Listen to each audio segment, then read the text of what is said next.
Everybody, part 2. Hey, I utilize any type of mulch is good mulch. I mean, these limbs are like long-term mulch, and then laying them on top of the leaves keeps the leaves onto areas that, like I'm growing medicinals. I've got to start spraying my weeds with salt and vinegar, and because last year weeding almost killed me. And then I'm waiting for a rototiller for part of my garden. And look, my winter chard and kale and some celery is just really taken off. Again, that's my little worm house right there that you see. My little red wiggler worm house. And anyway, so we're going to talk about plantain. I was going to see if there was any plantain. These are broadleaf plantain that I dug up from the river. And then the following year, the river flooded, so probably not a lot of plantain left. And here I have a lot of seeds left over from it. And it doesn't really look like... Yep, see, look, it's got a couple leaves in there growing. Oh, yeah, look, it's got a bunch. So those leaves are going to get huge. I'm talking like as big as my hand in summer. And so this is kind of my plantain garden, but it does have some catnip. Catnip is anti-spasmodic, and you can do other stuff with it, and it's not that strong. And here I have, growing along with my plantain, I have a mullein, and mullein leaf is super good for bronchitis, or pneumonia, or things like that where the bronchodilator is closed. And remember, you don't need antibiotics for that, because it's inflammation. It's not an infection, but it could lead to infection. And my preferably method for mullein, tea, fresh tea, dried leaf tea. Like I said, I like to add it with plantain leaves and some mallow root. And my favorite method of using mullein is smoking it. So it works the best, especially with some of my RA patients. And the RA is attacking their lungs. So we get them smoking that. And then here's another plantain. Remember, it just, snowed for 3 days the other day. So some stuff is starting to make its way up. And these are the seed pods. You can just pull them and, just go ahead and put them out everywhere. Throw them around. This kind of plantain can be bandaged, can make a really nice facial cleanser out of. Really good for skin, really moisture and hydrates. And yeah, and then also really good for removing fluid, and especially thick, bad fluid, like a bruise, hematoma kind of thing. Could always make a little thing. All right, so now we're going to go talk about the mallow, just real quick.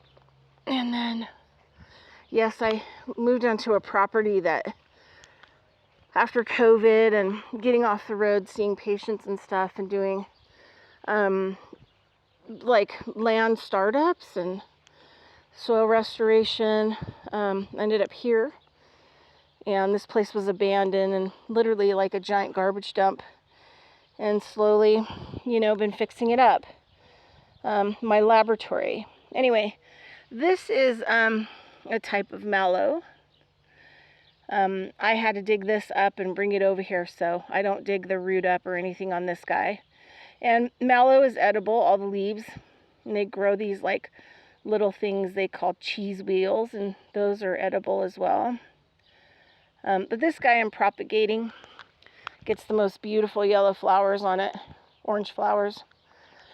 And all this stuff I've built here.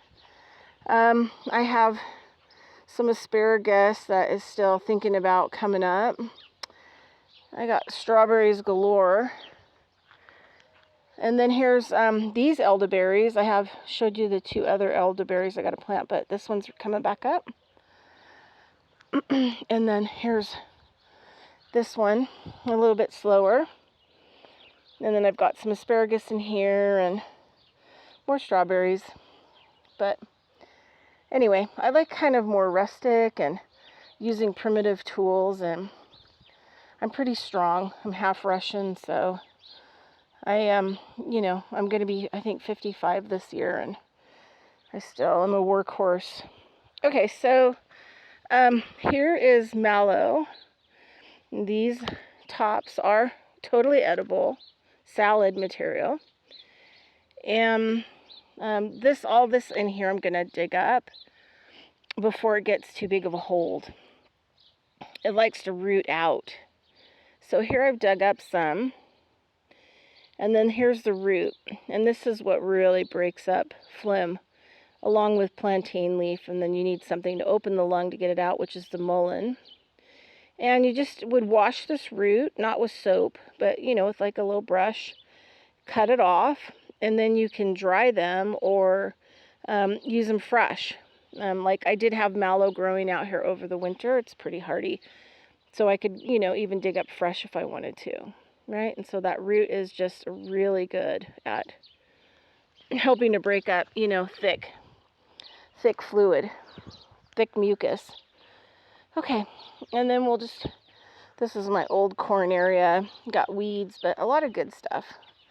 Got everything kind of trimmed back, and so now all the goodies are growing. And this is a hyssop. It's considered a sedative. This one's anise hyssop, tastes like licoricey.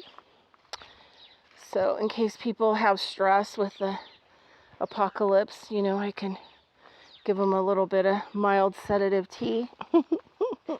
And I do like catnip. Catnip is easy to grow, and it really helps with stomach spasms, muscle spasms. Even like, I'll have a tendency to use it if I'm stressed or patients are stressed and they're having a little bit of a heart rhythm problem. Panic attack. Added in with some lovelies.